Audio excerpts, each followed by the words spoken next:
Seorang gadis bernama Clarita Villanueva membuat gempar Filipina karena kasus kematiannya. Sebelum tewas, Clarita berteriak ketakutan, digigit oleh makhluk yang hanya dia sendiri yang bisa melihatnya. Clarita mengaku ada makhluk hitam besar yang ingin menghukumnya. Pihak kepolisian menduga Clarita dihantui makhluk gaib. Namun psikolog yang memeriksa Clarita menduga dia menderita gangguan mental. Tidak ada yang bisa menjelaskan secara pasti apa penyebab kematiannya. Semua dibiarkan mengambang hingga kini. Pemirsa, inilah kelanjutan misteri series Gigitan Misterius Tubuh Gadis Filipina Clarita Villanueva bagian kedua.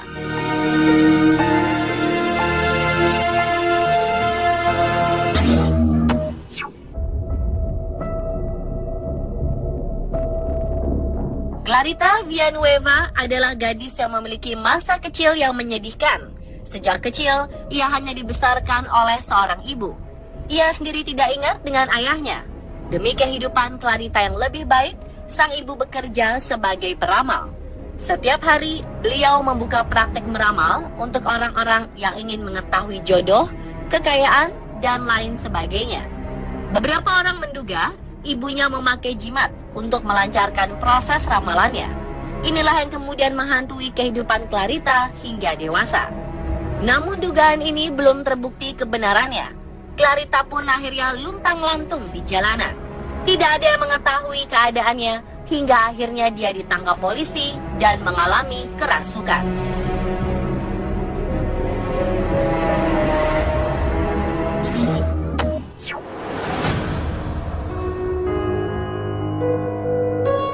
Setelah kematian Clarita, di awal 1954, seorang pendeta bernama Lester Sumrall menerbitkan sebuah buku kecil 120 halaman yang berjudul The True Story of Clarita Villanueva atau Kisah Nyata Clarita Villanueva. Buku ini awalnya ditujukan untuk kalangan terbatas, namun ternyata menarik perhatian banyak orang sehingga dicetak ulang beberapa kali. Ada yang menambahkan judulnya menjadi Bitten by the Devils, The True Story of Clarita Villanueva atau Digigit oleh Setan, Kisah Nyata Clarita Villanueva. Buku ini menceritakan bagaimana pendeta Sumrall mengusir setan pada tubuh Clarita. Dalam buku ini, banyak informasi baru yang sebelumnya tidak pernah dipublikasikan oleh media tentang Clarita. Salah satunya adalah pada bekas gigitan, ada bekas cairan air liur yang masih segar. Setelah itu, pendeta Sumrall menceritakan kunjungannya beberapa hari ke penjara tempat Clarita ditahan. Hal ini juga tidak pernah diceritakan oleh media sebelumnya. Sumrall menceritakan bahwa setiap ia berada di penjara, ia melakukan pengusiran setan dengan tradisi agama Kristen. Sumrall mengatakan sebelum melakukan pengusiran setan, ia berpuasa terlebih dahulu. Dalam buku ini, Sumrall mengakui telah menyembuhkan Clarita. Sayangnya, kisah Clarita setelah disembuhkan tidak dipaparkan. Banyak yang meragukan kebenaran akan cerita ini, namun banyak pula yang mempercayainya. Sumrall sendiri mengaku mendatangi penjara untuk melihat Clarita karena bisikan dari Tuhan.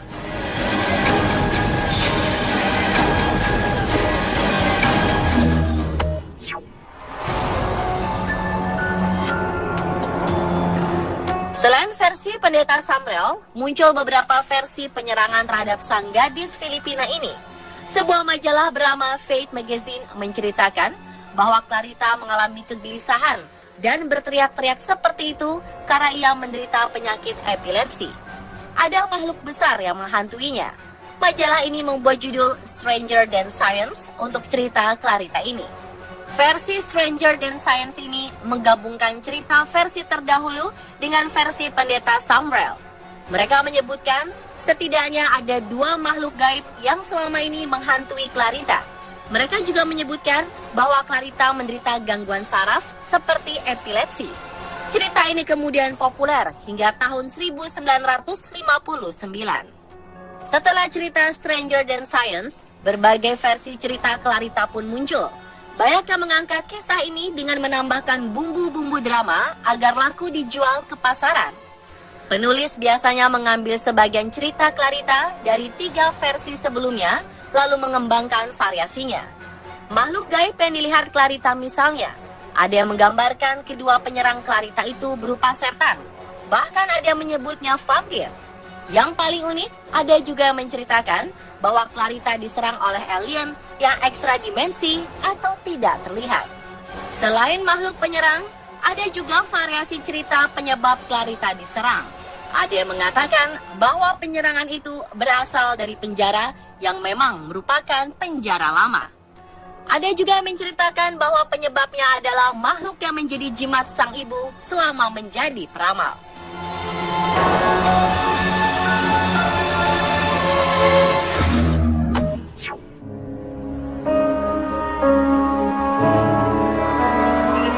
Beberapa memvariasikan nama Clarita, misalnya menjadi Cinta Villanueva, hingga akhirnya kisah ini dianggap sebagai urban legend yang sering diangkat oleh masyarakat Filipina.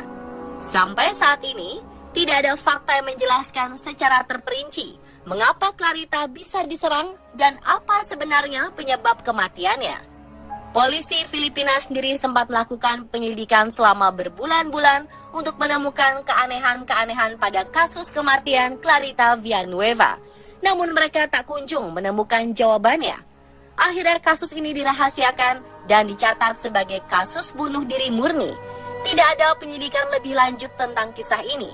Kemungkinan karena Clarita sendiri sudah meninggal dan tidak ada sanak saudara yang bisa menjadi sumber informasi.